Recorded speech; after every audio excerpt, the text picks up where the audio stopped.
ಆಕಾಶವಾಣಿ ಮಡಿಕೇರಿ.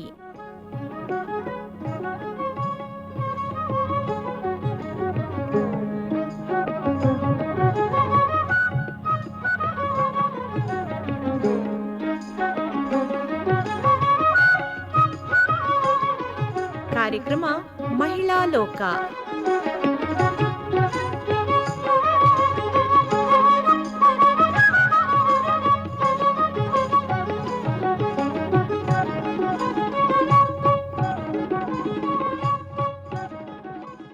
ಶ್ರೋತೃಗಳೇ ನಮಸ್ಕಾರ.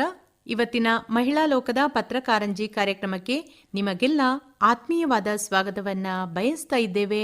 ನಾನು ವಿದ್ಯಾ, ನಾನು ಲಲಿತಾ.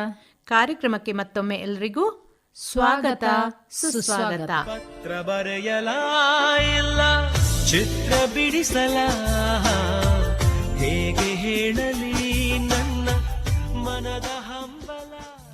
ಕನ್ನಡ ಎನೆ ಕುಣಿದಾಡುವುದೆನ್ನೆದೆ, ಕನ್ನಡ ಎನೆ ಕಿವಿ ನಿಮಿರುವುದು, ಕಾಮನ ಬಿಲ್ಲನು ಕಾಣುವ ಕವಿಯಲು ತೆಕ್ಕನೆ ಮೈ ಮರೆಯುವುದು. ಇವು ಕವಿ ಕುವೆಂಪು ಅವರ ಕವಿತೆಯ ಸಾಲುಗಳು. ಹಾಗಾದ್ರೆ ಶ್ರೋತೃಗಳೇ, ಕನ್ನಡ ಎಂದಾಗ ನಿಮ್ಮ ಮನದಲ್ಲಿ ಮೂಡುವ ಭಾವನೆ ಎಂತಹುದು?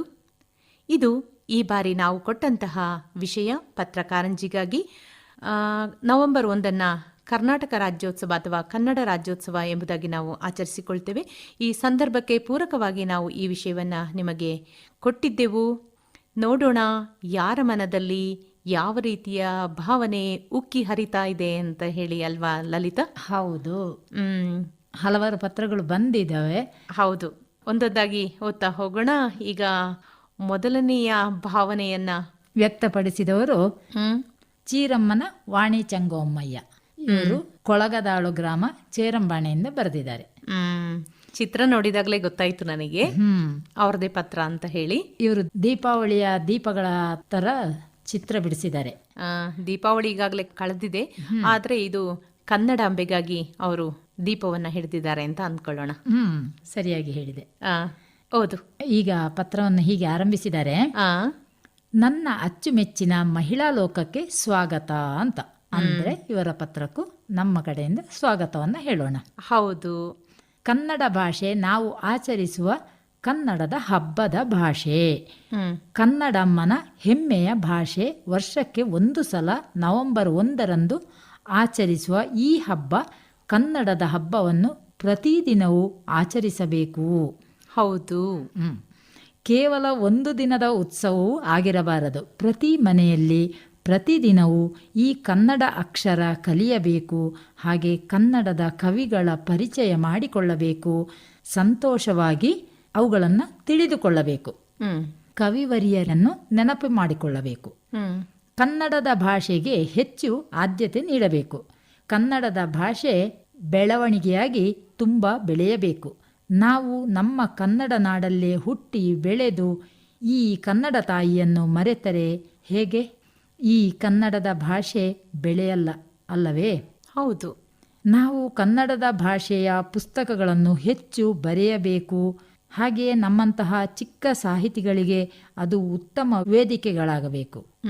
ನಾನು ನನ್ನ ಇನ್ನೊಂದು ಕವನ ಪುಸ್ತಕವನ್ನು ಬರೆದಿರುತ್ತೇನೆ. ಅದರಲ್ಲಿ 120ರಷ್ಟು ಕವನಗಳು ಇವೆ. ಈ ಪುಸ್ತಕ ಸದ್ಯದಲ್ಲೇ ಬಿಡುಗಡೆ ಆಗಬೇಕೆಂದು ಶ್ರಮ ವಹಿಸುತ್ತಿದ್ದೇನೆ. ಒಳ್ಳೆಯ ವಿಚಾರ, ಖುಷಿಯ ವಿಚಾರ. ಪುಸ್ತಕ ಬಿಡುಗಡೆಗೆ ತಯಾರಿ ನಡೆಯುತ್ತಾ ಇದೆ. ನಾನು ಹೆಚ್ಚಿಗೆ ಕನ್ನಡ ಭಾಷೆಗೆ ಒತ್ತು ಕೊಡುತ್ತಿರುತ್ತೇನೆ. ನನಗೆ ಕನ್ನಡ ಭಾಷೆಯ ಬಗ್ಗೆ ಪ್ರೇಮ ಇದೆ. ನನಗೆ ತುಂಬಾ ಇಷ್ಟವೂ ಕೂಡ ಕನ್ನಡದ ಭಾಷೆಯೇ ಅಂತ ಈ ಪತ್ರವನ್ನು ಮುಗಿಸಿದ್ದಾರೆ. ಖುಷಿಯ ವಿಚಾರ. ಹೌದು. ಇವರು ಹೇಳಿದಾಗೆ ಎಲ್ಲರೂ ಇಷ್ಟಪಟ್ಟು ಕನ್ನಡದಲ್ಲೇ ವ್ಯವಹರಿಸಿದರೆ, ಮಾತನಾಡಿದಷ್ಟು ಆ ಭಾಷೆ ಉಳಿಯುತ್ತೆ, ಬೆಳೆಯುತ್ತೆ ಕೂಡ. ಹೌದು.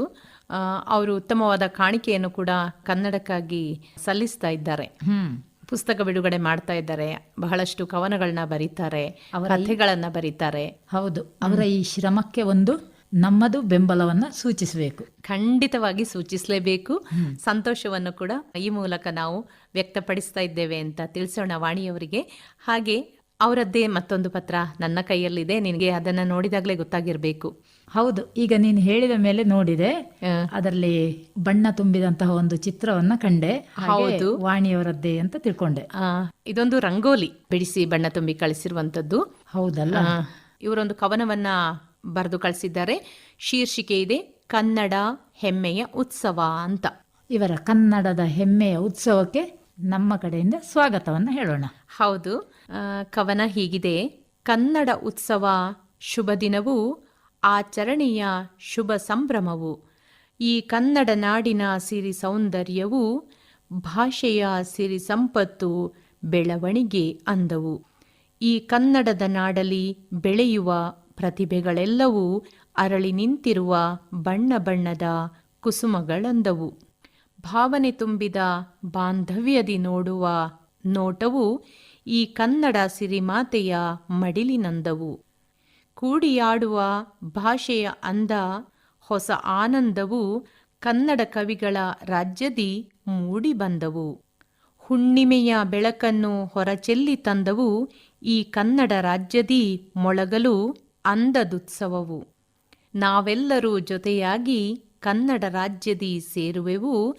ರಾಜ್ಯೋತ್ಸವ ನಮ್ಮ ರಾಜ್ಯೋತ್ಸವ, ರಾಜ್ಯೋತ್ಸವ ನಮ್ಮ ರಾಜ್ಯೋತ್ಸವದ ಅಂದವು ಅಂತ ಇವರು ಕವನವನ್ನು ಬರೆದು ಕಳಿಸಿದ್ದಾರೆ. ಕನ್ನಡ ಹೆಮ್ಮೆಯ ಉತ್ಸವ ಅಂತ ಕನ್ನಡ ರಾಜ್ಯೋತ್ಸವದ ಕುರಿತಾದ ಕವನ ಇದಾಗಿತ್ತು. ಹೌದು, ನೀನು ಕವನ ಓದುವಾಗ ನನಗೆ ಕನ್ನಡ ರಾಜ್ಯೋತ್ಸವದ ದಿನ ಕನ್ನಡ ಧ್ವಜವನ್ನು ಹಾರಿಸ್ತಾರಲ್ಲ, ಅದರ ಎದುರು ನಿಂತು ಹೇಳಿದ ಹಾಗೇ ಭಾವನೆ ಆಯ್ತು. ಅಂದ್ರೆ ಆ ಭಕ್ತಿ ಭಾವನೆ ನಮ್ಮಲ್ಲಿ ಬರುತ್ತೆ. ಖಂಡಿತವಾಗಿ. ಈಗ ಚುಟುಕೊಂದನ್ನ ಬರೆದಿದ್ದಾರೆ ಮುಂದುವರಿದ ಭಾಗದಲ್ಲಿ. ಮುಂದುವರಿಸು. ಕನ್ನಡದ ಸಿರಿ ಸಂಪತ್ತುಗಳು ಅಂತ ಈ ಚುಟುಕಿನ ಶೀರ್ಷಿಕೆ. ಈ ಕನ್ನಡ ನಾಡಿನ ಸಿರಿಗಳೇ ನಮ್ಮ ಕನ್ನಡ ಸಂಪತ್ತುಗಳೇ. ಬೆಳೆಯಲು ಸಾಲಾಗಿ ವೃಕ್ಷಗಳೇ, ಬಿರಿದ ಮೊಗ್ಗುಗಳೇ, ಅರಳಿ ನಿಂತ ಕುಸುಮಗಳೇ, ಹಸಿರ ಲತೆಗಳೇ, ನೋಡುವ ಸಾವಿರ ಕಂಗಳೇ, ನೋಡುವ ನೋಟದಿ ಭಾವಗಳೇ, ಬೆಳೆಸುವ ಭಾಷೆಗಳೇ, ಬೆಳೆಯಲು ಪ್ರತಿಭೆಗಳೇ, ಮೊಳಗಲು ಕನ್ನಡದ ಕಹಳೆ ಅನ್ನೋದು ಮೊದಲನೇ ಚುಟುಕು. ಮತ್ತೆ ಬರೆದಿದ್ದಾರೆ, ಕನ್ನಡದ ಮೌಲ್ಯ ಕನ್ನಡದ ಭಾಷೆಗೆ ಮಾನ್ಯ. ವಸ್ತುವಾಗಿ ಅದು ಅತ್ಯಮೂಲ್ಯ. ಈ ನಾಡಿನಲ್ಲಿ ನಾವೆಲ್ಲರೂ ಇಲ್ಲಿ ಸದಾ ಧನ್ಯ. ಜೈ ಕರ್ನಾಟಕ ಅಂತ ಬರೆದಿದ್ದಾರೆ ಪತ್ರದ ಕೊನೆಯಲ್ಲಿ. ಜೈ ಕರ್ನಾಟಕ ನಮ್ಮ ಕಡೆಯಿಂದಲೂ. ಹೌದು, ಇವುಗಳೆಲ್ಲ ನಮ್ಮ ಕನ್ನಡದ ಸಂಪತ್ತುಗಳು ಅಂತ ಚುಟುಕಾಗಿ ಒಂದು ಚುಟುಕದ ಮೂಲಕ ತಿಳಿಸಿದ್ದಾರೆ. ಹೌದು, ಇವರ ವಿಷಯಕ್ಕೆ ಪೂರಕವಾದಂಥ ಪತ್ರಕ್ಕೆ, ಕವನಕ್ಕೆ, ಚುಟುಕಿಗೆ ಧನ್ಯವಾದಗಳನ್ನ ತಿಳಿಸೋಣ. ಈಗ ಮುಂದಿನ ಪತ್ರ ಯಾರ್ದಿದೆ? ಭಾಗೀರಥಿ ಹುಲಿತಾಳ್ ಅವರು ಬರೆದಂತಹ ಒಂದು ಪತ್ರ ನನ್ನ ಕೈಯಲ್ಲಿದೆ. ಬಹುಶಃ ಇನ್ನೊಂದು ಪತ್ರ ನಿನ್ನ ಕೈಯಲ್ಲಿದೆ ಕಾಣಿಸುತ್ತೆ. ಹೌದು. ಈಗ ಮೊದಲಿಗೆ ನನ್ನ ಕೈಯಲ್ಲಿರುವ ಪತ್ರವನ್ನು ಓದ್ಲಾ? ಆಯ್ತು, ಅದು ವಿಷಯಕ್ಕೆ ಪೂರಕವಾದಂಥ ಪತ್ರ ಅಂತ ಅನ್ಸುತ್ತೆ. ಹೌದು, ಓದು. ಮಾನ್ಯರೇ ಅಂತ ಎಲ್ಲರಿಗೂ ಸೇರಿಸಿ ಹೇಳಿದ್ದಾರೆ. 1950ರಲ್ಲಿ ಭಾಷಾವಾರು ಪ್ರಾಂತ್ಯಗಳ ರಚನೆಯಾಗಿ ಕನ್ನಡ ಭಾಷೆಗೊಂದು ಸುಭದ್ರ ನೆಲೆಯು ದೊರೆಯಿತು. ಕನ್ನಡದ ಭಾಷೆಯನ್ನು ಮಾತನಾಡುವ ಬಹುಸಂಖ್ಯಾತರಿರುವ ಭೂಪ್ರದೇಶವು ಕನ್ನಡ ನಾಡಾಯಿತು. ಇದುವೇ ಕರ್ನಾಟಕವಾಯಿತು. ಆ ಸಂತಸದಲ್ಲಿ ನವೆಂಬರ್ 1 ಕರ್ನಾಟಕ ರಾಜ್ಯೋತ್ಸವ ದಿನವೆಂದು ಆಚರಿಸುವ ಪರಿಪಾಠವು ಬೆಳೆದು ಬಂತು. ನಿಜ, ನಮಗೆ ನಮ್ಮ ಭಾಷೆ, ನಮ್ಮ ನೆಲ, ಪರಿಸರದ ಕುರಿತು ಪ್ರೀತಿ, ಅಭಿಮಾನ ಬೇಕೇ ಬೇಕು. ನಮ್ಮ ಮಕ್ಕಳಿಗೆ ಕನ್ನಡವನ್ನು ಕಲಿಸಲೇಬೇಕು. ಆಂಗ್ಲ ಭಾಷೆಯನ್ನು ಅಂತಾರಾಷ್ಟ್ರೀಯ ಸಂಪರ್ಕ ಭಾಷೆಯೆಂದು ಕಲಿಯಲಿ. ನಮ್ಮ ಧಮನಿಗಳಲ್ಲಿ ಕನ್ನಡದ ರಕ್ತ ಹರಿಯಲಿ. ಹಾಗೆ ಮುಂದುವರಿಸ ಬರೀತಾರೆ. ಪಂಪ, ರನ್ನ, ಕುಮಾರವ್ಯಾಸ, ಕುವೆಂಪು, KS ನರಸಿಂಹಸ್ವಾಮಿ, ಶಿವರಾಮ ಕಾರಂತರು ಅಂತಹ ದಿಗ್ಗಜರ ಕುರಿತು ಆದರ ಗೌರವಗಳನ್ನು ಬೆಳೆಸಿಕೊಳ್ಳೋಣ. ಹೌದು, ಕನ್ನಡ ಸಾಹಿತ್ಯದ ಪುಸ್ತಕಗಳನ್ನು ಕೊಂಡುಕೊಂಡು ಓದೋಣ. ಹೌದು. ಜೊತೆಯಲ್ಲಿ ಕರ್ನಾಟಕದಲ್ಲಿ ಹೆಚ್ಚುತ್ತಿರುವ ಪ್ಲಾಸ್ಟಿಕ್ ಮಾಲಿನ್ಯಕ್ಕೂ ಕಡಿವಾಣ ಹಾಕಲು ಪಣ ತೊಡೋಣ. ಹಾಗೆ ನಮ್ಮ ಜಲಮೂಲಗಳ ಕುರಿತು ವೈಯಕ್ತಿಕವಾಗಿ ಮಾಲಿನ್ಯ ಮುಕ್ತಗೊಳಿಸಲು ಮುಂದಾಗೋಣ ಅಂತ ಕೊನೆಯಲ್ಲಿ ಎಲ್ಲರಿಗೂ ಜಾಗೃತಿಯನ್ನು ಕೂಡ ಹೇಳಿದ್ದಾರೆ. ಇಲ್ಲಿಗೆ ಇವರ ಈ ಪತ್ರವನ್ನು ಮುಗಿಸಿದ್ದಾರೆ. ಒಳ್ಳೆಯ ಅಭಿಪ್ರಾಯಗಳನ್ನ ಇವರು ಈ ಪತ್ರದಲ್ಲಿ ಬರೆದು ಕಳಿಸಿದ್ದಾರೆ. ಅಮೂಲ್ಯವಾದ ಪತ್ರವೇ ಇದು. ಹೌದು. ಅವರದ್ದೇ ಮತ್ತೊಂದು ಪತ್ರ ನನ್ನ ಕೈಯಲ್ಲಿದೆ ಅಲ್ವಾ? ಅದರಲ್ಲಿ ಏನಿದೆ? ಇದರಲ್ಲಿ ಅವರೊಂದು ಕವನವನ್ನ ಬರೆದು ಕಳಿಸಿದ್ದಾರೆ. ವಿಷಯಕ್ಕೆ ಪೂರಕವಾಗಿ. ಹೌದು, ಖಂಡಿತ. ಕಂಕಣವ ತೊಡಿರಿ ಅಂತ ಹೇಳಿ ಕವನದ ಶೀರ್ಷಿಕೆ. ಹೆಚ್ಚುತ್ತಿದೆ ಮಾಲಿನ್ಯ ನೆಲ ಜಲ ವಾಯುಗಳಲ್ಲಿ, ಪರಿಸರ ಕೆಡುತ್ತಿದೆ ಕರ್ನಾಟಕದಲ್ಲಿ ಎಂದು ಕೂಗುತ್ತಿವೆ ಸಹಸ್ರ ಸಹಸ್ರ ಧ್ವನಿಗಳು. ಮೊಳಗುತ್ತಿವೆ ಭಾಷಣದ ಸರಮಾಲೆಗಳು, ಸಹಸ್ರ ಸಹಸ್ರ ವೇದಿಕೆಗಳಿಂದ ಚಪ್ಪಾಳೆ ತಟ್ಟುತ್ತಾರೆ ಅಭಿಮಾನಿಗಳು. ಕೇಳಿ ಬಸವಳಿದ ಅಜ್ಜಿ ನುಡಿದಳು, ಮಾತಿನಿಂದೇನಾಗುವುದು ಮಕ್ಕಳಿರ, ಕಂಕಣವ ತೊಡಿರಿಂದೇ ಕರ್ನಾಟಕ ರಾಜ್ಯೋತ್ಸವದ ಶುಭ ದಿನದಿ. ಬಳಸೋಣ ಬಟ್ಟೆ ಚೀಲಗಳ, ಹಿಡಿಯೋಣ ಕಸಬರಿಕೆ, ಸೊಂಟ ಬಗ್ಗಿಸಿ ಗುಡಿಸೋಣ, ತ್ಯಾಜ್ಯಗಳ ಬೇರ್ಪಡಿಸಿ ನೀಡೋಣ ಸಂಸ್ಕರಣಾ ಘಟಕಕ್ಕೆ. ಹಸಿ ತ್ಯಾಜ್ಯವನ್ನು ಬಳಸಿ ಗೊಬ್ಬರವ ಮಾಡೋಣ, ತರಕಾರಿ ಬೆಳೆಸೋಣ, ತಿಂದು ಗಟ್ಟಿಗರಾಗಿ ರಾಜ್ಯಹಿತ ದೇಶಹಿತಕ್ಕಾಗಿ ದುಡಿಯೋಣ. ಬನ್ನಿ ಹಿಂದೆ ಕಂಕಣವ ತೊಡಿ, ಅಜ್ಜಿಯಂತೆಯೇ ಪ್ರೀತಿಸಿ ಪರಿಸರವ ಮತ್ತು ಮಾತೃಭೂಮಿಯನ್ನ. ಬನ್ನಿ ಹಿಂದೆ ಕಂಕಣವ ತೊಡಿ, ಅಜ್ಜಿಯಂತೆಯೇ ಪ್ರೀತಿಸಿ ಪರಿಸರವ ಮತ್ತು ಮಾತೃಭೂಮಿಯನು ಅಂತ ಭಾಗೀರಥಿಯವರು ಕವನವನ್ನ ಬರೆದು ಕಳಿಸಿದ್ದಾರೆ. ಉತ್ತಮವಾದ ಕವನ. ಎಲ್ಲರೂ ಇದಕ್ಕೆ ಕಂಕಣಬದ್ಧರಾಗಬೇಕು, ಆಗೋಣ ಅಂತ ಹೇಳೋ. ಹೌದು. ಈಗ ಮುಂದಿನ ಪತ್ರ ಯಾರ್ದಿದೆ? ಈಗ ನನ್ನ ಕೈಯಲ್ಲಿ ಮೇಕೇರಿ ಗ್ರಾಮದಿಂದ SK ಈಶ್ವರಿಯವರು ಬರೆದಂತಹ ಪತ್ರ ಇದೆ. ಪ್ರೀತಿಯ ವಾಣಿಗೆ ನಮಸ್ಕಾರ. ಎಲ್ಲ ರೇಡಿಯೋ ಕೇಳುಗರಿಗೂ ಕನ್ನಡ ಮನಸ್ಸುಗಳಿಗೂ ಕನ್ನಡ ರಾಜ್ಯೋತ್ಸವದ ಶುಭಾಶಯಗಳು ಅಂತ ಬರೆದಿದ್ದಾರೆ. ಇವರಿಗೆ ಕೂಡ ಪತ್ರಕ್ಕಾಗಿ ಸ್ವಾಗತ, ನಮಸ್ಕಾರ, ಹಾಗೆ ರಾಜ್ಯೋತ್ಸವದ ಶುಭಾಶಯಗಳು ಅಂತ ತಿಳಿಸೋಣ. ಕನ್ನಡ ಎಂದಾಕ್ಷಣ ಇದು ನನ್ನ ಭಾಷೆ ಎಂದು ಹೆಮ್ಮೆಯಿಂದ ಹೇಳಿಕೊಳ್ಳುತ್ತಿದ್ದೇನೆ. ಕನ್ನಡವೆಂದರೆ ಮೈಯೆಲ್ಲ ರೋಮಾಂಚನ. ಕನ್ನಡ ಎಂದರೆ ನನಗೆ ಏನು ಗೊತ್ತಿಲ್ಲ, ಆದರೆ ಇದು ನನ್ನ ಭಾಷೆ ಎಂದು ಮಾತ್ರ ತಿಳಿದಿದೆ. ಬೇರೇನು ಅರಿಯದ ನನ್ನ ಮನಸ್ಸು ಕನ್ನಡ ಎಂದಾಕ್ಷಣ ನೆನಪಾಗುವುದು ಮೊದಲು ನನ್ನ ಹೆಮ್ಮೆಯ ಕವಿಗಳನ್ನ. ಕುವೆಂಪು, ಬೇಂದ್ರೆ, ನಿಸಾರ್ ಅಹಮದ್, ಹೀಗೆ ಇವರುಗಳನ್ನು ಸದಾ ನೆನಪಿಸಿಕೊಳ್ಳುತ್ತಿದ್ದೇನೆ. ಬೇಂದ್ರೆಯವರಿಗೆ ಯಾರೋ ಹೇಳಿದರಂತೆ ಎಷ್ಟು ಚಂದದ ಸಾಲುಗಳ ಕವಿತೆಯನ್ನು ಬರೆದಿದ್ದೀರಿ. ಆಗ ಬೇಂದ್ರೆಯವರು ಹೇಳಿದರಂತೆ, ಇಲ್ಲ, ನಾನೇನು ಚಂದ ಬರೆದಿಲ್ಲ, ಕನ್ನಡ ಪದಗಳೇ ಅಷ್ಟು ಚಂದ ಅಂತ. ಅಂತಹ ಮಹಾನ್ ಕವಿಗಳೆಲ್ಲ ನೆನಪಾಗುತ್ತಾರೆ. ಕನ್ನಡವೆಂದಾಗ ಇನ್ನು ನಾನು ಯಾವಾಗಲೂ ಮನೆಯಲ್ಲಿ ಮಾತನಾಡೋದು ಕನ್ನಡವೇ. ನನ್ನ ಮಾತೃಭಾಷೆ ಅರೆಭಾಷೆ, ನನ್ನ ಮನೆಯವರ ಮಾತೃಭಾಷೆ ತಮಿಳು, ಆದರೆ ನಾವು ಮಾತನಾಡುವುದು ಮಾತ್ರ ಕನ್ನಡ ಭಾಷೆ. ಎಷ್ಟು ಖುಷಿಯ ವಿಚಾರ. ನೋಡು, ಇಬ್ಬರಿಗೂ ಸಂಪರ್ಕಕ್ಕೆ ಕನ್ನಡದ ಭಾಷೆಯೇ ಆಗಿದೆ. ಕನ್ನಡವನ್ನು ನಾನು ಗೌರವಿಸುತ್ತೇನೆ, ಕನ್ನಡ ಭಾಷೆಯನ್ನು ತುಂಬಾ ಪ್ರೀತಿಸುತ್ತೇನೆ. ವಾಣಿ, ನಾವು ನಮ್ಮ ಭಾಷೆಯನ್ನು ಪ್ರೀತಿಸಬೇಕು ಯಾವಾಗಲೂ ಕೂಡ ಅಂತ ಪತ್ರವನ್ನು ಮುಗಿಸಿದ್ದಾರೆ. ಖಂಡಿತ ಇವರು ಹೇಳಿದಾಗೆ ಎಲ್ಲರೂ ಕನ್ನಡ ಭಾಷೆಯನ್ನು ಮಾತೃಭಾಷೆ ಅಂತ ತಿಳಿದು ಪ್ರೀತಿಸಲಿ, ಪ್ರೀತಿಸಬೇಕಾದ್ದು ಕೂಡ. ಹೌದು, ಅವರು ಹೇಳಿದಾರಲ್ವಾ, ತಮಿಳು ಭಾಷೆ ಅರೆಭಾಷೆ ಇವರ ಮನೆಯ ಭಾಷೆ ಆಗಿದ್ರೂ ಕೂಡ ಇವರು ಕನ್ನಡವನ್ನು ಎಷ್ಟು ಗೌರವಿಸ್ತಾರೆ, ಪ್ರೀತಿಸ್ತಾರೆ ಅಂತಾದಾಗ ಕನ್ನಡಿಗರಾದ ನಾವು ಇನ್ನೆಷ್ಟು ಗೌರವವನ್ನು ಕನ್ನಡದ ಬಗ್ಗೆ ತಾಳ್ಬೇಕು ಅನ್ನೋದನ್ನು ಪ್ರತಿಯೊಬ್ಬರು ಕೂಡ ಮನಗಾಣಬೇಕು. ಅವರು ಕೂಡ ಅದನ್ನು ಬೆಳೆಸ್ಕೊಳ್ಬೇಕು ಅಂತ ನಾವು ಈ ಮೂಲಕ ಹೇಳೋಣ, ಕೇಳಿಕೊಳ್ಳೋಣ. ಅವರಿಗೆ ಧನ್ಯವಾದಗಳನ್ನ ಹೇಳೋಣ, ಈಶ್ವರಿಯವರಿಗೆ. ಈಗ ನನ್ನ ಕೈಯಲ್ಲಿ ಮುಂದಿನ ಪತ್ರ ಇದೆ. ಯಾರದ್ದಿದೆ? ಇದು ವತ್ಸಲ ನಾರಾಯಣ್ ಬಾಳೆಲೆ ಅವರು ಬರೆದಂಥ ಪತ್ರ. ಕನ್ನಡ ಎಂದಾಗ ಮೂಡುವ ಭಾವನೆಯೇ ಹಾಗೆಂದರೆ ನನ್ನುಸಿರೇ ಕನ್ನಡ, ಧಮನಿ ಧಮನಿಗಳಲ್ಲಿ ಕನ್ನಡ. ಮೀನಿಗೆ ಈಜು ಕಲಿಸಬೇಕಿಲ್ಲ, ಬಾನಾಡಿಗೆ ಹಾರಲು ಕಲಿಸಬೇಕಿಲ್ಲ, ಸರೀಸೃಪಗಳಿಗೆ ಹರಿದಾಡಲು ಕಲಿಸಬೇಕಿಲ್ಲ. ಗೆದ್ದಲು ಕಟ್ಟಿದ ಹುತ್ತಕ್ಕೆ ಬಂದು ಸೇರಿದ ಹಾವಿನಂತೆ ಅನ್ಯ ಭಾಷಿಕರಿಗೆ ಕನ್ನಡ ಕಲಿಸಬೇಕಿದೆ.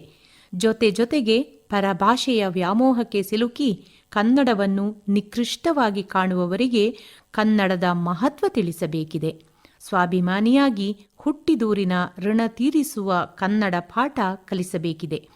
ಕನ್ನಡ ನನ್ನ ಅಮ್ಮ, ಕನ್ನಡ ನನ್ನ ಕುಟುಂಬ, ಕನ್ನಡ ನನ್ನ ದೈವ.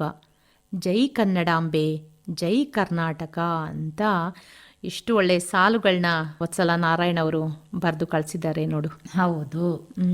ಈಗ ನಮ್ಮ ಮಾತೃಭಾಷೆ ಅಂತ ಆದ ತಕ್ಷಣ ಅವರು ಪತ್ರದಲ್ಲಿ ಬರೆದಾಗೆ ಯಾವುದೇ ಪಕ್ಷಿಗೆ ಹಾರಲು ಕಲಿಸಿಲ್ಲ, ಯಾವುದೇ ಸರೀಸೃಪಕ್ಕೆ ಹರಿದಾಡಲು ಕಲಿಸಿಲ್ಲ, ಅವು ತನ್ನಿಂತಾನಾಗಿ ಅವರವರ ಕೆಲಸಗಳನ್ನು ಮಾಡ್ತಾ ಇದ್ದಾವೆ. ಹಾಗೆಯೇ ನಾವು ಕೂಡ ಕರ್ನಾಟಕದಲ್ಲಿ ಹುಟ್ಟಿದ ಮೇಲೆ ಕನ್ನಡವನ್ನು ತನ್ನಿಂತಾನಾಗಿ ಕಲಿಬೇಕು, ಬಳಸಬೇಕು ಕೂಡ. ಹೌದು, ಒಳ್ಳೆ ಮಾತುಗಳನ್ನ ಹೇಳಿದ್ದಾರೆ. ಯಾಕಂದ್ರೆ ಪ್ರಾಣಿಗಳಿಗೆ ಗೊತ್ತಿದೆ ಅವರವರ ಕರ್ತವ್ಯ ಏನು ಅಂತ. ಮನುಷ್ಯರಿಗೆ ಅದನ್ನ ತಿಳಿ ಹೇಳಬೇಕಾದ ಅವಶ್ಯಕತೆ ಇಲ್ಲ, ತಾನಾಗಿಯೇ ಅದು ಕಲಿಬೇಕಾದಂತಹ ಒಂದು ಪರಿಪಾಠವನ್ನ ಬೆಳೆಸ್ಕೊಳ್ಬೇಕು ಮನುಷ್ಯರು ಅಂತ ಹೇಳಿ ಇವರು ಈ ಪತ್ರದ ಮೂಲಕ ತಿಳಿಸಿದ್ದಾರೆ. ಒಳ್ಳೆಯ ಸಾಲುಗಳನ್ನು ಇವರು ಬರೆದು ಕಳಿಸಿದ್ದಾರೆ. ಇವರ ಅಭಿಪ್ರಾಯಗಳಿಗಾಗಿ ಧನ್ಯವಾದಗಳನ್ನ ಹೇಳೋಣ.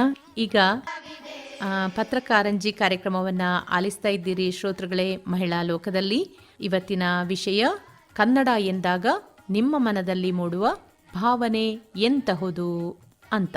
ಈಗ ಮುಂದಿನ ಪತ್ರ ಯಾರ್ದಿದೆ? ಮುಂದಿನ ಪತ್ರ ನನ್ನ ಕೈಯಲ್ಲಿದೆ. ಹೌದಾ, ಯಾರ್ದಿದೆ?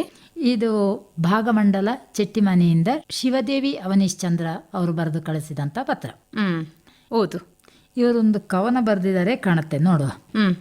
ಆಕಾಶವಾಣಿಯ ಪತ್ರಕಾರಂಜಿಗಾಗಿ ನನ್ನ ಆತ್ಮೀಯ ಆಕಾಶವಾಣಿ ಬಳಗದವರಿಗೆ ನಿಮ್ಮ ಪ್ರೀತಿಯ ಶಿವದೇವಿ ಅವನಿಶ್ಚಂದ್ರ ಮಾಡುವ ಆದರಪೂರ್ವಕ ವಂದನೆಗಳು ಅಂತ ಹೇಳಿದ್ದಾರೆ. ಇವರಿಗೆ ಕೂಡ ವಂದನೆಗಳನ್ನ ತಿಳಿಸೋಣ. ಕನ್ನಡವನ್ನು ಹಿಂದೆ ನಂಗೆ ಅನ್ಯ ದರ್ಶನವಿಲ್ಲ ಎಂಬ ಕವಿವಾಣಿಯನ್ನು ನೆನಪು ಮಾಡಿಕೊಳ್ಳುತ್ತಾ ಕನ್ನಡವೇ ಹೆತ್ತಮ್ಮ ಧನಧಾನ್ಯ ಎಲ್ಲ ಎಂಬ ಮಾತನ್ನು ಪ್ರಸ್ತುತಪಡಿಸುತ್ತಾ ನಾನೇ ಬರೆದ ಕನ್ನಡದ ಕವನವೊಂದನ್ನು ನಿಮ್ಮ ಮುಂದೆ ಪ್ರಸ್ತುತಪಡಿಸಲು ಇಚ್ಛಿಸುತ್ತೇನೆ ಅಂತ ಆರಂಭದಲ್ಲಿ ಹೇಳಿದ್ದಾರೆ. ಈಗ ಕವನವನ್ನು ಓದಲಿದ್ದೇನೆ. ಕವನದ ಶೀರ್ಷಿಕೆ ನನ್ನ ಬಾಳು ಕನ್ನಡ. ಕನ್ನಡವೆಂಬುದು ನನ್ನ ಉಸಿರು, ಚೆನ್ನುಡಿ ಇದು ಆಡಲು ಭಾವದೊಸರು. ಲಿಪಿ ಲಾಲಿತ್ಯದ ಚೆಲುವಿನ ಕುಸುರು, ಜ್ಞಾನಧಾರೆ ಹರಿಸಿಹ ನುಡಿ ನವಿರು. ಅನ್ಯ ಭಾಷೆಗಳ ಗೆಳತಿ ಇವಳು, ಭಾರತಾಂಬೆಯ ಹಿರಿಮಗಳು. ಕಂಪು ಮಲ್ಲಿಗೆಯ ಸಿರಿಮುಗುಳು, ಔದಾರ್ಯದ ಸಿರಿಮಡಿಲು.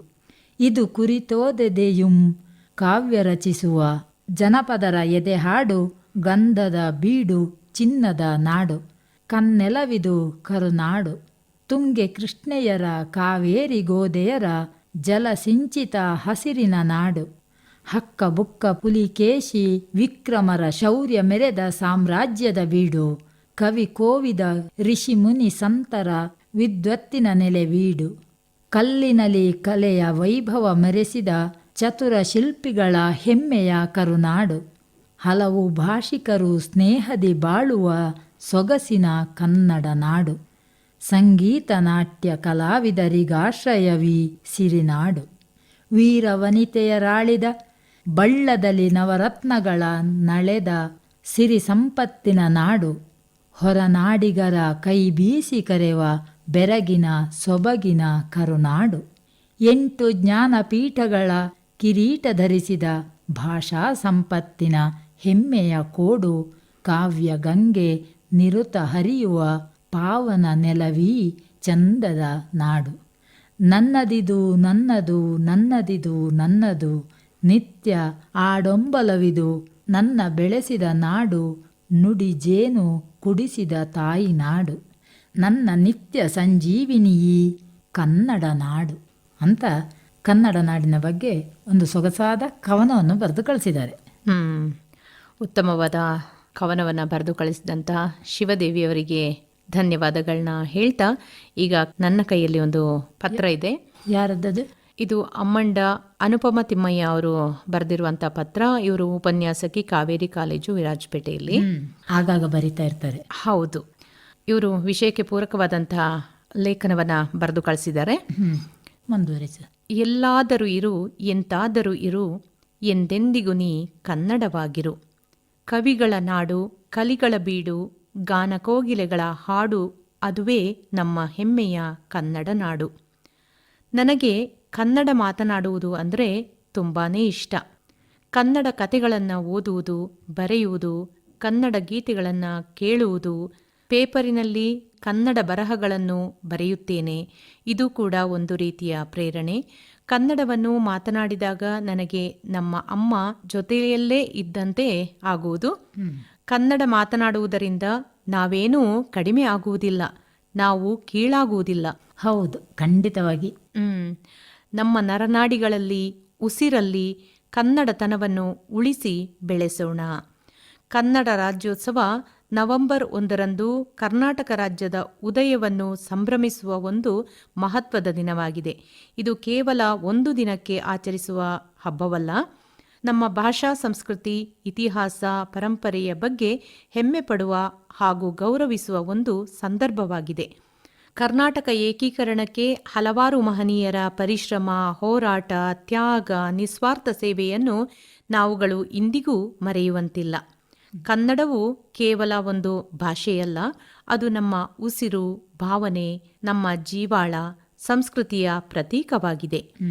ಕವಿಗಳು, ಲೇಖಕರು ಮತ್ತು ಕಲಾವಿದರ ಮೂಲಕ ನಮ್ಮ ಭಾಷೆಯನ್ನು ಜೀವಂತವಾಗಿ ಇಟ್ಟಿದೆ. ವಚನಕಾರರು, ಶರಣರು, ಲೇಖಕರು, ಬರಹಗಾರರು, ಕೀರ್ತನಕಾರರು ಕನ್ನಡ ನಾಡು, ನುಡಿ, ಸಾಹಿತ್ಯ, ಸಂಸ್ಕೃತಿ, ಆಚಾರ ವಿಚಾರ, ಪದ್ಧತಿ, ಪ್ರಕೃತಿ ಸೌಂದರ್ಯ, ಜಲರಾಶಿ, ಖಗ ಮೃಗ, ಗಿರಿದುರ್ಗಗಳು, ಸ್ಮಾರಕಗಳು, ಗುಡಿಗೋಪುರಗಳು ಇಂದಿಗೂ ಹಚ್ಚ ಹಸಿರು. ಅವುಗಳ ವರ್ಣನೆಯನ್ನು ತಮ್ಮ ಮನಸ್ಸಿನ ಅಂತರಾಳವನ್ನು ಬರಹಗಳ, ಕವನಗಳ, ಸಾಹಿತ್ಯಗಳ ಮೂಲಕ ಪ್ರಸ್ತಾಪಿಸಿದ್ದಾರೆ. ಇಂತಹ ಪುಸ್ತಕಗಳನ್ನು ಓದಿದಾಗ ನಮಗೆ ಧೈರ್ಯ, ಸಾಹಸ, ತ್ಯಾಗ, ದುಃಖ, ಕೆಚ್ಚೆದೆ, ಮಾತೃಭಾಷೆಯ ಮೇಲಿನ ಅಭಿಮಾನವನ್ನು ಎತ್ತಿ ಹಿಡಿಯುತ್ತದೆ. ಯಾವುದೇ ಭಾಷೆ ಉಳಿಯಬೇಕಾದರೆ ಅದನ್ನು ಹೆಚ್ಚು ಹೆಚ್ಚು ಬಳಸಬೇಕು. ಹಾಗಿದ್ದಲ್ಲಿ ಮಾತ್ರ ಆ ಭಾಷೆ ಉಳಿಯುವುದು ಸಾಧ್ಯ. ಕನ್ನಡವನ್ನು ಮಾತನಾಡಿದರೆ ನಾವು ಕೀಳು ಅಥವಾ ಸಣ್ಣವರಾಗುವುದಿಲ್ಲ. ಅದು ನಮ್ಮ ತಾಯಿನಾಡು. ಅನ್ನ, ನೀರು, ನೆಲೆ, ಉದ್ಯೋಗ ಕೊಟ್ಟು ನಮ್ಮನ್ನು ರಕ್ಷಿಸುತ್ತಾ ಬಂದಿದೆ. ಕನ್ನಡವನ್ನು ಉಳಿಸುವ, ಬೆಳೆಸುವ ಕಾರ್ಯವನ್ನು ನಾವುಗಳು ನಮ್ಮ ಮನೆ, ಶಾಲಾ ಕಾಲೇಜುಗಳಲ್ಲೇ ಪ್ರಾರಂಭಿಸಬೇಕು. ಮನೆ ಮನೆಗಳಲ್ಲಿ ಕನ್ನಡ ದೀಪವನ್ನು ಹಚ್ಚಬೇಕು ಅಂತ ಪತ್ರವನ್ನು ಮುಕ್ತಾಯಗೊಳಿಸಿದ್ದಾರೆ ಅಮ್ಮಂಡ ಅನುಪಮ ಅವರು. ಉತ್ತಮ ಬರಹವನ್ನು ಬರೆದಿದ್ದಾರೆ. ಹೌದು, ಇವರು ಈ ಪತ್ರದಲ್ಲಿ ಕನ್ನಡ ನಾಡೇ ಹಚ್ಚ ಹಸಿರು, ಹಾಗೆ ಅದುವೇ ನಮ್ಮ ಉಸಿರು ಎಲ್ಲ ಹೇಳಿದ್ದಾರೆ. ಹೌದು. ಹಾಗೆ ಭಾಗೀರಥಿ ಹುಲಿತಾಳ ಅವರು ಕೂಡ ಪರಿಸರದ ಬಗೆಗಿನ ಕಾಳಜಿಯನ್ನ ಕೂಡ ಇಲ್ಲಿ ವ್ಯಕ್ತಪಡಿಸಿದ್ದಾರೆ ಅವರ ಪತ್ರದಲ್ಲಿ. ಹೌದು, ಇದು ನಮಗೆ ಏನನ್ನು ಯೋಚಿಸುತ್ತೇಳು? ಹೌದು, ನಮ್ಮ ಸಾಲು ಮರದ ತಿಮ್ಮಕ್ಕನವ್ರನ್ನ ನೆನಪಿಸುತ್ತೆ. ಇವರು ಪರಿಸರವನ್ನ ತುಂಬಾ ಪ್ರೀತಿಸ್ತಿದ್ದವರು, ಹಾಗೆ ಪರಿಸರಕ್ಕಾಗಿಯೇ ತಮ್ಮ ಜೀವನವನ್ನ ಮುಡುಪಾಗಿಟ್ಟವರು. ಪರಿಸರವೇ ಕೊನೆಗೆ ಇವರನ್ನ ತೆಕ್ಕೆಯೊಳಗೆ ಸೇರಿಸಿಕೊಂಡಿದೆ. ಈಗಾಗಲೇ ನಮ್ಮ ಸಾಲು ಮರದ ತಿಮ್ಮಕ್ಕನವರು ಮೊನ್ನೆಯಾಗಿ ನಮ್ಮನ್ನ ಅಗಲಿದ್ದಾರೆ. ಈ ಸಂದರ್ಭದಲ್ಲಿ ಅವರನ್ನು ನಾವು ನೆನಪಿಸಿಕೊಳ್ತಾ ಪರಿಸರ ರಕ್ಷಣೆಯ ಮೂಲಕ ಅವರಿಗೆ ನಮ್ಮ ಕೊಡುಗೆಯನ್ನ, ಕಾಣಿಕೆಯನ್ನ ನೀಡೋಣ. ಅದೇ ನಮ್ಮ ಕೊಡುಗೆ ಕೂಡ, ಜೊತೆಗೆ ಭಾವಪೂರ್ಣ ನಮನಗಳು ಕೂಡ ಅಂತ ಅಂದ್ಕೊಳ್ಳೋಣ. ಈಗ ಕಾರ್ಯಕ್ರಮದ ಕೊನೆಯಲ್ಲಿ ಪತ್ರ ಯಾರ್ದಿದೆ? ಭಾಗಮಂಡಲ ತಾವೂರು ಗ್ರಾಮದಿಂದ BM ವೆಂಕಟರಮಣ ಅವರು ಬರೆದಂತಹ ಪತ್ರ ಇದೆ. ಈ ಪತ್ರದಲ್ಲಿ ಏನು ಬರೆದಿದ್ದಾರೆ ಅಂತ ನೋಡೋಣ. ಆತ್ಮೀಯ ಕೇಳುಗ ಬಾಂಧವರಿಗೆ ತುಲಾ ಸಂಕ್ರಮಣ, ಕಾವೇರಿ ಸಂಕ್ರಮಣದ ಹಾಗೂ ದೀಪಾವಳಿಯ ಶುಭಾಶಯಗಳು ಅಂತ ಹೇಳಿದ್ದಾರೆ. ಅಂದ್ರೆ ಇದು ಕಳೆದ ತಿಂಗಳಲ್ಲಿ ಬರೆದಂತಹ ಪತ್ರ ನಮ್ಮ ಕೈ ಸೇರುವಾಗ ಸ್ವಲ್ಪ ತಡ ಆಗಿದೆ. ಅದನ್ನ ಈ ಕಾರ್ಯಕ್ರಮದಲ್ಲಿ ಈಗ ಅಳವಡಿಸಿಕೊಳ್ತಾ ಇದ್ದೇವೆ. ಹೌದು, ಇವರು ಶುಭಾಶಯಗಳನ್ನ ಹೇಳಿದರೆ ನಾವು ಕೂಡ ತಡವಾಗಿ ಅವರಿಗೆ ಶುಭಾಶಯಗಳನ್ನ ತಿಳಿಸೋಣ. ಆತ್ಮೀಯರೇ, ಭಾರತ ದೇಶದ ಪಿತಾಮಹ ಅಂದರೆ ಮಹಾತ್ಮ ಗಾಂಧೀಜಿಯವರ ಜೀವನ ಕ್ರಮವನ್ನು ನಾವೆಲ್ಲ ಅನುಸರಿಸೋಣ. ಅಂದರೆ ಕಳೆದ ಬಾರಿ ಪತ್ರಕಾರಂಜಿಗೆ ನಾವು ಗಾಂಧೀಜಿಯವರ ತತ್ವ ಸಿದ್ಧಾಂತಗಳನ್ನ ನಿಮ್ಮ ಜೀವನದಲ್ಲಿ ಯಾವ ರೀತಿ ಅಳವಡಿಸಿಕೊಂಡಿದ್ದೀರಿ ಅಂತ ವಿಷಯವನ್ನು ಕೊಟ್ಟಿದ್ದೇವಲ್ವಾ, ಅವರು ಅದಕ್ಕೆ ಬರೆದಂಥ ಪತ್ರ ಇದು ಅಂತ ಹೇಳಿ ನಮ್ಗೆ ಈಗ ತಿಳಿದು ಬರ್ತಾ ಇದೆ. ಹೌದು, ಮುಂದುವರಿಸು. ಅವರ ಮುಖ್ಯ ಗುಣಗಳಾದ ಅಹಿಂಸೆ, ಸರಳ ಜೀವನ, ಸಹನಾಶೀಲ ಗುಣ, ನಾವೆಲ್ಲರೂ ಮಾನವರೆಂಬ ಗುಣಗಳನ್ನು ಪಾಲಿಸೋಣ. ನನ್ನ ಜೀವನದಲ್ಲಿ ಪೂಜ್ಯರ ಎಲ್ಲಾ ಗುಣಗಳನ್ನು ಅನುಸರಿಸುತ್ತಾ ಜೀವನ ಸಾಗಿಸುತ್ತಿದ್ದೇನೆ. ಒಳ್ಳೆಯದು. ಇವರ ಅಹಿಂಸಾ ತತ್ವ, ಮದ್ಯಪಾನ ನಿಷೇಧ, ಸರಳ ಜೀವನ ಕ್ರಮ, ಜೇನುದುಂಬಿಗಳಂತೆ ಕೂತುಂಬವನಿಗೆ ಕೂಳಿಲ್ಲ ಎಂಬ ತತ್ವದಡಿ ಮಾತ್ರವಲ್ಲದೆ ಸಮಯ ಪಾಲನೆ, ಈ ತತ್ವಗಳನ್ನು ನಾನು ಪಾಲಿಸುತ್ತಾ ಬಂದಿರುವುದಲ್ಲದೆ ಮಾನವ ಸಂಕುಲಕ್ಕೆ ನನ್ನ ಸಂದೇಶವನ್ನು ಸಹ ಕಳುಹಿಸುತ್ತಾ ಬಂದಿರುತ್ತೇನೆ. ನಮ್ಮ ದೇಶದಲ್ಲಿ ಇಂದಿಗೂ ಜಾತಿಯ ಪಿಡುಗು ಮುಂದುವರಿಯುತ್ತಿರುವುದು ಶೋಚನೀಯ. ನಾವೆಲ್ಲ ಈಗ ಹೇಳಿದ ತತ್ವಗಳನ್ನು ಅನುಸರಿಸುತ್ತಾ ಎಲ್ಲ ಜೀವರಾಶಿಗಳಿಗೆ ಬದುಕುವ ಅವಕಾಶ ನೀಡೋಣ ಎಂಬ ಆಶಯವು ನನ್ನದಾಗಿದೆ. ಭೂಮಾತೆಯನ್ನ ನಂಬಿ ಬಾಳೋಣ. ವಂದನೆಗಳು ಅಂತ ಬರೆದಿದ್ದಾರೆ. ಒಳ್ಳೆಯ ಸಾಲುಗಳನ್ನ ಬರೆದು ಕಳಿಸಿದ್ದಾರೆ ಬಾರಿಕೆ ವೆಂಕಟರಮಣ ಅವರು, ತಾವೂರು ಭಾಗಮಂಡಲದಿಂದ. ಒಳ್ಳೆಯ ಅಭಿಪ್ರಾಯಗಳನ್ನ ತಿಳಿಸಿದ್ದಕ್ಕಾಗಿ ವೆಂಕಟರಮಣ ಅವರಿಗೆ ಧನ್ಯವಾದಗಳನ್ನ ಹೇಳೋಣ. ತಡವಾಗಿ ಕೈ ಸೇರಿದರೂ ಒಳ್ಳೆ ಉಪಯುಕ್ತ ಮಾಹಿತಿಗಳನ್ನು ಕೊಟ್ಟಂತಹ ಪತ್ರ ಆಗಿತ್ತು. ಇಲ್ಲಿಗೆ ಬಂದಂಥ ಎಲ್ಲ ಪತ್ರಗಳು ಮುಗಿದಿವೆ ಅಂತ ಅಂದ್ಕೊಳ್ಳೋಣ. ಹಾಗೆ ಪತ್ರಗಳೆಲ್ಲಿಯಾದರೂ ತಡವಾಗಿ ಬಂದರೆ, ನಮ್ಮ ಕೈ ಸೇರದಿದ್ದರೆ ಅದನ್ನು ಮುಂದಿನ ಕಾರ್ಯಕ್ರಮದಲ್ಲಿ, ಅಂದರೆ ಮುಂದಿನ ಪತ್ರಕಾರಂಜಿ ಕಾರ್ಯಕ್ರಮದಲ್ಲಿ ಅಳವಡಿಸಿಕೊಳ್ತೇವೆ. ಯಾರೂ ನಿರಾಶರಾಗೋದು ಬೇಡ ಅಂತ ಹೇಳ್ತಾ, ಇವತ್ತಿನ ಪತ್ರಕಾರಂಜಿಯ ವಿಷಯವಾಗಿತ್ತು ಕನ್ನಡ ಎಂದಾಗ ನಿಮ್ಮ ಮನದಲ್ಲಿ ಮೂಡುವ ಭಾವನೆ ಎಂತಹುದು ಅಂತ. ಒಳ್ಳೆಯ ಅಭಿಪ್ರಾಯಗಳು ಈ ಕಾರ್ಯಕ್ರಮಕ್ಕೆ ಮೂಡಿ ಬಂದಿವೆ. ಹೀಗೆ ಮುಂದಿನ ದಿನಗಳಲ್ಲೂ ಪತ್ರ ಬರಿತಾ ಇರಿ ಅಂತ ಹೇಳ್ತಾ ಕಾರ್ಯಕ್ರಮವನ್ನು ಮುಗಿಸೋದಕ್ಕೆ ಮುನ್ನ ನಮ್ಮ ವಿಳಾಸವನ್ನೊಮ್ಮೆ ಹೇಳಿಬಿಡೋಣ ಲಲಿತಾ. ಆಯ್ತು ವಿದ್ಯಾ. ನಿಲಯದ ನಿರ್ದೇಶಕರು ಪತ್ರಕಾರಂಜಿ ಮಹಿಳಾ ಲೋಕ ವಿಭಾಗ, ಆಕಾಶವಾಣಿ ಮಡಿಕೇರಿ 571201. ಹಾಗಾದರೆ ಮಹಿಳಾ ಲೋಕದ ಪತ್ರಕಾರಂಜಿ ಕಾರ್ಯಕ್ರಮವನ್ನು ಇಲ್ಲಿಗೆ ಮುಗಿಸ್ತಾ ಇದ್ದೇವೆ. ಪತ್ರ ಬರೆದಂತಹ ಹಾಗೆ ಆಲಿಸಿದಂತಹ ನಮ್ಮೆಲ್ಲ ಶ್ರೋತೃಗಳಿಗೂ ಮತ್ತೊಮ್ಮೆ ಧನ್ಯವಾದಗಳು. ನಮಸ್ಕಾರ. ಪತ್ರ ಬರೆಯಲ ಇಲ್ಲ ಚಿತ್ರ ಬಿಡಿಸಲ, ಹೇಗೆ ಹೇಳಲಿ ನನ್ನ ಮನದ ಹಂಬಲ. ಕಾರ್ಯಕ್ರಮ ನಿರ್ವಹಣೆ PM ಜಗದೀಶ್.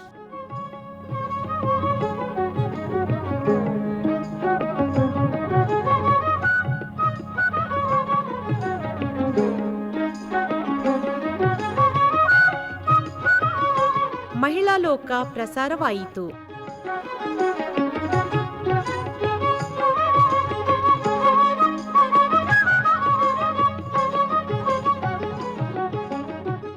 ಈ ಕಾರ್ಯಕ್ರಮ ಆಕಾಶವಾಣಿ ಮಡಿಕೇರಿ ಕೇಂದ್ರದಿಂದ ಮೂಡಿಬಂತು.